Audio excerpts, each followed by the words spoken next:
জাহান্নাম কত প্রশস্ত, সেখানে হাদিসে এসেছে যে জাহান্নাম এত বড় যে তাতে 70,000 কড়া থাকবে এবং 70,000 কড়া প্রত্যেকটাতে 70,000 ফেরেশতা সেটা ধারণ করবে, ধরবে। এটা জাহান্নামে থেকে আমাদের দিক টেনে নিয়ে আসা হবে। এত বড় এবং এত গভীর যে একটি পাথর ফেরানো হয়েছিল। আল্লাহ রাসূল সাল্লাল্লাহু আলাইহি ওয়াসাল্লামের চোখে একটা আওয়াজ শোনা গেছিল। সাহাবাদের তিনি জিজ্ঞেস করেছেন কিসের আওয়াজ? তারা বললেন আল্লাহ এবং রাসূল ভালো জানেন। তখন তিনি বললেন যে একটা পাথর আজ থেকে 70 বছর আগে বানানো হয়েছিল, এটা এই মূর্তি গিয়ে জাহান্নামের নিচে তলদেশে গিয়ে পৌঁছেছে, সেটা আওয়াজ এসছে। এবং অন্য হাদিসে এসছে যে এটা যদি 8টা উটের সমান বড় হতো তাহলেও কিন্তু, বা 8টা বা 7টা উটের সমান বড় হতো তাহলেও কিন্তু এটা পৌঁছতো না। তার মানে এর চেয়ে বড় পাথরটা ছিল। তা আজকে আমরা আলোচনা করব যে জাহান্নামীদের যে দেহ কেমন হবে। আল্লাহ রাসূল সাল্লাল্লাহু আলাইহি ওয়াসাল্লাম বলেন ইন্না দিরাদা জিলদিল কাফির ইসনানু আরবাউনা দিরাআন ওয়া ইন্না জিরাসুহা মিসলা উহুদ। আল্লাহ রাসূল বলেন যে এই যে গায়ের চামড়া থাকবে সেটা হচ্ছে ইসনানু আরবাউনা দিরাআন, 42 গজ। যারা দুটো হয়, একটা হচ্ছে যারা অর্থ গজ আর হচ্ছে এক হাত, দুটোই হতে পারে। তাহলে এক হাতও যদি করেন তাহলে ন্যূনতম 42 হাত প্রশস্ত হবে জাহান্নামীদের এই চামড়াটা। এবং দেহটা কত, তাহলে এত যে আর দাঁত থাকবে কত বড়, বিশাল দেহ থাকবে, দেহ সম্পর্কে আসতেছে। তো আল্লাহ রাসূল বলেন জিরাসুহু মিসলা উহুদ, উহুদ পাহাড় কত বড়, এত বড় থাকবে দাঁত। আল্লাহ এরকম বড় আকারে সৃষ্টি করবেন। ওয়া ইন্না মাজলিসাহু মিন জাহান্নাম কামা বাইনা মাকফাতা ওয়াল মদিনা। তিরমিজি হাদিস। বসার যে জায়গাটা, আমরা তাকে চতুর বলি, যে জায়গাতে মানুষ বসে, এই জায়গাটা থাকবে মক্কা এবং মদিনা যত বড়, যত দূরত্ব এত বড়। আপনারা দেখবেন মক্কা থেকে বেরিয়ে মদিনায়, মদিনা থেকে বেরিয়ে লেখা থাকে 120 কিলোমিটার, 420 কিলোমিটার। তার মানে 420 কিলোমিটার মক্কা মদিনার দূরত্ব, এত বড় থাকবে বসার জায়গা। তাহলে দাঁত উহুদ পাহাড়ের সমান, চামড়া 42 গজ বা 42 হাত পুরু, এবং বসার জায়গা থাকবে মক্কা মদিনার সমান। এবং এই কাঁধ কত বড় থাকবে এই সম্পর্কে আল্লাহ রাসূল সাল্লাল্লাহু আলাইহি ওয়াসাল্লাম বলেন, মুসলিম শরীফের হাদিস, মা বাইনা মিনকা ওয়াল কাফির ফিন নার মাসিরাতা সালাসাত আইয়ামিন লিযাকির আল মুসলিম। বুখারী মুসলিম হাদিস। যে একজন দ্রুত চালক যে চালাতে পারে, ওই দিনের কাউ যদি আমরা ঘোড়ার চালানো ধরি, ঘোড়া ওই সময় ছিল একটি ঘোড়া, আপনারা জানেন দ্রুতগামী ঘোড়া ঘন্টা 80 থেকে 120 কিলোমিটার চলতে পারে। তো একজন দ্রুতগামী ঘোড়া এই কত করে এটা কোনটা সময় নাম বলুন আগে দেবেন লড়াচড়া চাবে এই কয়েকজন নিয়ম সাথে কথা বলবো। এত দিন যাবো এখানে কোনটা শুনছেন না ওটা জানেন না। যাই হোক, তাহলে আল্লাহ বলছেন যে একজন কাফেরের এই কাঁধের যে জায়গাটা এটা এত বড় হবে যে একজন দ্রুত যান, যে সবচেয়ে জোরে চালনা করতে পারে, সেটা কি গাড়ি না প্লেন আসে নাই। বসার জায়গার দিকে যদি আমরা লক্ষ্য করি, তো বসার জায়গা এটা সাধারণত কাছাকাছি থাকে, মানুষের একটু বেশি থাকে কাজ তুলনামূলক আমরা আমাদের দেহের দিকে লক্ষ্য করি। আল্লাহ জানে জাহান্নামীদের কেমন হবে, কিন্তু সেখানে একজন দ্রুত যান, সাওয়ার চালায়, আমরা ঘোড়াটাও যদি 3 দিন যদি চালায় তার সমান হবে দ্রুত যান যদি দ্রুত চালাই দিয়ে থাকে, তাহলে এই বড় দেহ হবে। আমরা বলতে পারি কেন এত বড় দেহ হবে? কারণ আপনারা দেখেন লাকড়ি যদি ছোট হয় আগুন উত্তপ্ততা কম হয়, আর লাকড়ি যত বড় হয় তত আগুন জ্বলে। তো এই আগুন তো জাহান্নামের এমনি গরম, এবং সেই এই জাহান্নামীদের বিরাট বিরাট দেহে আরো উত্তপ্ত হবে। কি জন্য? কারণ লক্ষ্য করছে যে একটা জাহান্নামের দাঁত উহুদ পাহাড়ের সমান, তাইলে লম্বা কত আসে নাই, বসার জায়গাটা মক্কা মদিনার সমান, তাইলে দেহ লম্বার কত বড় হবে। আর এদের যে চিৎকার থাকবে, এদের যে আওয়াজ থাকবে, এটা আছে কোরআনের জায়গার মধ্যে, যে এত কঠিন থাকবে, এগুলো আরেকটা শাস্তির কারণ হবে। তাহলে এই জাহান্নামীদের খুব কঠিন বিশাল দেহ থাকবে। এবার সেখানে খাদ্য হবে কি, পানি হবে কি? আজকে আমাদের দুনিয়াতে আমরা এই গরমের দিন একটু বড় বড় পানি পান করছি, সাধারণ পানি হচ্ছে না, ঠান্ডা পানি পান করছি, তাই না? কত রকম শরবত, কত রকম খাদ্য, কিন্তু জাহান্নামের কিছু খাদ্য এবং পানীয় বর্ণনা কোরআনে এসেছে, হাদিসে এসেছে, সবকিছু এক খুতবায় বা একাধিক খুতবায় বর্ণনা করা সম্ভব নয়। আমি তার কিঞ্চিৎ মাত্র আলোচনা করার চেষ্টা করব। এবং আমাদেরকে মনে রাখতে হবে আল্লাহ আমাদের এগুলো কেন জানিয়েছেন। আমরা যেন এগুলো দেখে ভয় করি জাহান্নামকে, ভয় করি আল্লাহকে, আল্লাহর আযাবকে, এবং যে সমস্ত কারণে মানুষ জাহান্নামে যাবে ওই সমস্ত কারণ থেকে আমরা দূরে থাকি, যে কারণে মানুষ জান্নাতে যাবে আমরা যেন এগুলো করতে পারি। তাহলে আমরা দেহের কথা শুনলাম, এবার খাদ্য কি হবে? কোরআন কারিমে আমরা হাদিসে একটা শব্দ শুনছি, কোরআনেও আছে, সেটা হলো জাহান্নামের খাদ্য হচ্ছে জাকুম। জাকুম শুনে না এমন কোনো মুসলমান পাওয়া যাবে না, কিন্তু এই জাকুম গলার মধ্যে এসে যাবে, লোহা কাটার মতো। আল্লাহ বলছেন ইন্না সাধারণত জাকুম তুআমুল হাদিদ। এই জাকুম যে গাছের ফল, এইটা হবে জাহান্নামের মানে পাপীদের খাবার। কাল গুলি ইয়াগলি ফিল বুতুন, আর এটা গলিত তামা যেমন এমন হবে কাল হামিম, ফুটন্ত পানির মতো। অর্থাৎ এটা যদি পান করে কেউ, তাহলে এত উত্তপ্ত হবে, এত গরম হবে, যে অবস্থা হবে যদি কেউ তামার ফুটন্ত পানি পান করে ফেলে, তার যে কঠিন অবস্থা হবে, এই অবস্থা হবে।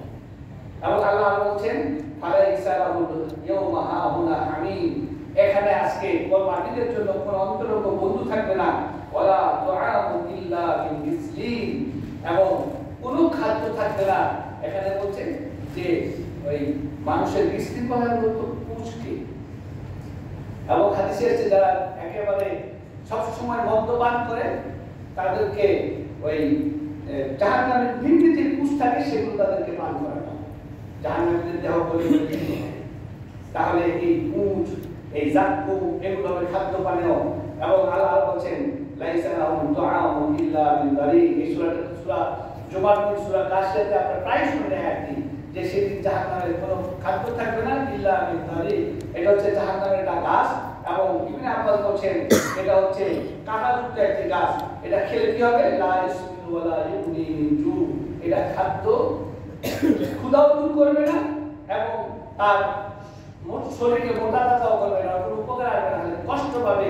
এবং আল্লাহ রাব্বুল আলামিন বলেছেন ইন্না লাদাইনা আনকালা ওয়া জাহিমা, আমার কাছে রয়েছে শৃঙ্খল অর্থাৎ জিনজির এবং জাহিম, ও তুআমান দা উসসাতিন ওয়া আযাবান আলিমা, এবং কাঁটাযুক্ত খাবার আর কঠিন শাস্তি।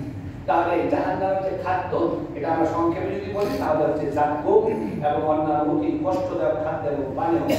আর পান সম্পর্কে আল্লাহ বলছেন ওয়াইসকা মিন মাইন সাদীদ, জাহান্নামে যে পান করানো হবে এটা হচ্ছে পুজ, পানীয় হচ্ছে পুজে, অর্থাৎ মানুষের এই জাহান্নামের আগুনে যে গলে দেহ পুজে পরিণত হবে, রক্ত যে শরীরে রক্ত এবং পানিগুলো পড়ে সেই পুজ পান খাওয়ানো হবে। ইয়াতাযাররাহু লা ইয়াকাদু ইয়াসুকুহু ওয়া ইয়াতিহিল মাউতু মিন কুল্লি মাকান, অর্থাৎ সে অতি কষ্টে সেটা পান করবে, ঢুকতে তো চাইবে না। পুজ কি কেউ খাবে? যতই প্রাপ্ত হোক, কিন্তু এমন অবস্থা হবে উপায় থাকবে না, তখন এটা খাবে এবং এই এত কষ্ট হবে। আল্লাহ বলছেন ওয়া ইয়াতিহিল মাউতু মিন কুল্লি মাকান। এখন তো দেখেন মানুষ যদি একটু আগুনে পুড়ে একটু গরম কিছু পান করে ফেলে, হয়তো কষ্টে কয়েক মিনিটে বা কয়েক সেকেন্ডে মারা যায়, কিন্তু জাহান্নামে আর মৃত্যু নাই, লা ইয়ামুতু ফিহা ওয়া লা ইয়াহইয়া। ওই আরেকটা সূরা আগায় যেমন আল্লাহ বলছেন সেখানে মানুষ মরবেও না আর বাঁচবেও না। তো মরবে না, বাঁচবে, কিন্তু যে আযাব হবে এটা নিয়ে বাঁচা হবে না, কষ্টদায়ক। তো আল্লাহ বলছেন যে এমন অবস্থা ইয়াতিহিল মাউতু মিন কুল্লি মাকান ওয়া মা হুয়া বিমাইয়িত, প্রত্যেক দিক থেকে মৃত্যু তাকে ঘিরে ধরবে, মানে মৃত্যুর কঠিন যন্ত্রণা হবে এই কষ্টে, কিন্তু সে মারা যাবে না। তার মৃত্যু একবারই বিদায়ের সময়। এরপর আল্লাহ বলছেন ওয়া মিন ওয়ারাইহি আযাবুন আলীম, সূরা ইব্রাহিমের 15 থেকে 17 আয়াত। এবং এরপরে আরো তো কঠিন কঠিন শাস্তি আছে। এরপর বলা হচ্ছে এমন পানীয়গুলো জাহান্নামের যে যখন নাকি ওয়াইয়াস্তাগীসু ইউগাসু বিমাইন কালমুহুল, দেখ যেমন যে মানুষ যেমন কি বলে ওই সরষার এই ভিতরে ভাঙলে যেরকম হয় খোল বা এরকম তৈলাক্ত, ওই রকম দেখা যাবে পানি গাদের মতো। এই পানি যখন পানিটা হবে সে কি হবে? ইয়াসবিল বুজুহা, মানুষের মুখের সামনে দিয়ে মুখ ঝলসে যাবে জাহান্নামে। বিসা শারাব ওয়া সাআ মুরতাফাকা, আল্লাহ বলেন কতই না নিকৃষ্ট পানীয়, তাহলে আর কতই না কষ্টকর আশ্রয়স্থল। তাহলে জাহান্নামের এই যে পানি হবে পুজ, খাদ্য হবে জাকুম। এরপরে বলা হবে এই গরম পানি পান করা হবে না, আবার মাথায় ঢালা হবে। কারো যদি কোনোদিন গরম পানি একটু গায়ে পড়ে থাকে তাহলে বুঝবেন দুনিয়ার গরম পানি, যা জ্বলছে যায় ততদিন জ্বলন হয়। হাত দেওয়া যায় গরম পানিতে, গরম পাত্র যে ইস্তারি করে ইস্তারিটা হাতে ধরা যায়। এরকম ভাবে যারা যাকাত দিবে তাদেরকে সম্পদকে তখতার মতো করে, তামার তখতার মতো করে গরম করে হিটতে হবে চতুর্দিকে। কোরআন আছে সূরা তাওবা। এমনি ভাবে জাকুমটাকে খাওয়ানো হবে, গরম পানি পুজ পান করানো হবে। এবং আবার বলা আছে ইউসাফু মিন ফাওকি রুসিল হামিম, হামিমের দুটো অর্থ হয়, এটা হচ্ছে অন্তর্মুখী আর যে প্রচন্ড গরম। তো জাহান্নামের যে গরম পানি, প্রচন্ড ফুটন্ত পানি, সেই পানিটাকে তার মাথায় ঢেলে দেওয়া হবে। তার ফলে কি হবে? ইউসাফু বিহি মা ফি বুতুনিহি ওয়াল জুলুদ, এবং এই গরম পানি মাথায় ঢালার কারণে শরীর থেকে পড়বে, তার সমস্ত শরীর এবং পেটের ভিতরে যা আছে সব গলে যাবে। আর ওয়ালাহুম মাকামুন মিন হাদীদ, এবং লোহার তাদের জন্য জাহান্নামে আছে কি সেই মানে হাতুড়ে। অন্য জায়গায় আছে যে এমন হাতুড়ে দিয়ে পিটন দেওয়া হবে যে যদি পাহাড়ের পাড়া হতো পাহাড় চূর্ণ বিচূর্ণ হয়ে যেত। তাহলে বন্ধুরা আমার, এই যে কঠিন কঠিন শাস্তি, এটা জাহান্নামের আরো অনেক কঠিন শাস্তি আছে, এটুকুই শেষ নয়। তো আমার মনে হয় যেটুকু শুনলাম এটুকু কারো বরদাস্ত করার মতো আজীবন তো দূরের কথা, কয়েক মিনিট মুহূর্ত। এখন দেখেন তো মৃত্যুর, যদি কারো মৃত্যুদণ্ড হয় দুনিয়াতে তাহলে আমরা ভেগে যাই মৃত্যুর ভয়, কিন্তু সেখান থেকে তো আর ভালো যাবে না। তাহলে আমাদের আর একটু শাস্তি দিয়ে মনে পড়ে যায়, কিন্তু সেই শাস্তি হতেই থাকবে। আল্লাহ বলছেন মরবে না, চতুর্দিক থেকে তাকে মৃত্যুর কষ্ট বোধ হবে, কিন্তু কখন মরবে না। এই যে খাদ্য, এই যে বানাও, এবং সর্বশেষ আযাব যেটা আমরা সবচেয়ে জানেন, এই হাদিস বলে শেষ করব, জাহান্নামের সবচেয়ে কম আযাব সম্পর্কে আল্লাহ বলেছেন ইন্না আহওয়ানা আহলান নারে আযাবান মান লাহু না'লান ওয়া শারাকান মিন নার। অর্থাৎ জাহান্নামের সবচেয়ে কম আযাব হবে এমন এক ব্যক্তি যাকে জাহান্নামে দুটো আগুনের জুতা অথবা দুটো আগুনের ফিতা দেওয়া হবে, জুতার ফিতা, ইয়াগলি মিনহা দিমাগুহু কামা ইয়াগলিল জাল। আর এই পায়ের নিচে থাকবে তার আগুনের জুতা, এই জন্য তার মাথার মধ্যে যে মগজ, এটা এমন করে টকবক করে জ্বলবে যেমন ফুটন্ত হাড়ির মধ্যে পানি টকবক করে জ্বলবে। আর সেই ব্যক্তি কি মনে করবে? মা ইয়ারাইনা আহাদান আসাদু মিনহু আযাবান ইন্নাহু লাহুকানা আযাবান। অর্থাৎ সে মনে করবে আমি জাহান্নামের সবচেয়ে কঠিন আযাব ভোগ করছি, অথচ এটা হলো জাহান্নামের সবচেয়ে কম আযাব। তাহলে বন্ধুরা আমার, আল্লাহ বলেন ফারিকুন ফিল জান্নাতি ওয়া ফারিকুন ফিস সাঈর। মানুষ একদল জান্নাতে যাবে আর একদল জাহান্নামে যাবে। তো জাহান্নাম এবং জাহান্নামের কিছু শাস্তি সম্পর্কে আমরা কোরআন হাদিস থেকে চিন্তিত করলাম। আমার উচিত আল্লাহ রাসূল বারবার পানাহ চেয়েছেন জাহান্নাম থেকে। নামাজের ভিতরে, নামাজের বাইরে আমাদেরকেও জাহান্নাম থেকে পানাহ চাওয়া উচিত। আল্লাহ আমাদের জাহান্নাম থেকে মুক্তি দান করুন। আমি আপনার কথা সত্য বলছি, আল্লাহ রাসূল বলেছেন কেউ যদি জান্নাত চায়, আল্লাহ জান্নাত বলে আল্লাহুম্মা আদখিলহু জান্নাহ, আল্লাহ তাকে জান্নাতে প্রবেশ করবে। আর যদি মানিস্তা সালাতান অর্থাৎ জাহান্নাম থেকে তিনবার যদি কেউ ক্ষমা চায়, তাহলে জাহান্নাম বলে আল্লাহ আজরহু জান্নাত, আল্লাহ তুমি তাকে জাহান্নাম থেকে মুক্তি দাও। তাহলে আমরা আল্লাহকে জান্নাত চাই, জাহান্নাম থেকে মুক্তি চাই। আল্লাহুম্মা ইন্না নাসআলুকা জান্নাহ, আল্লাহুম্মা ইন্না নাসআলুকা জান্নাহ, আল্লাহুম্মা ইন্না নাসআলুকা জান্নাহ, আল্লাহুম্মা ইন্না নাউযু বিকা মিনান নার, আল্লাহুম্মা ইন্না নাউযু বিকা মিনান নার, আল্লাহুম্মা ইন্না নাউযু বিকা মিনান নার। এই কথাগুলো এখানে মনের কথা ভুলে গেলে চলবে না, চিরদিন মনে রাখতে হবে, মৃত্যু পর্যন্ত মনে রাখতে হবে, এবং মনে রাখতে হবে যে জাহান্নাম থেকে মুক্তি না পাই আমাদের জীবন থেকে এবং এই শাস্তির সম্মুখীন হবে আল্লাহ।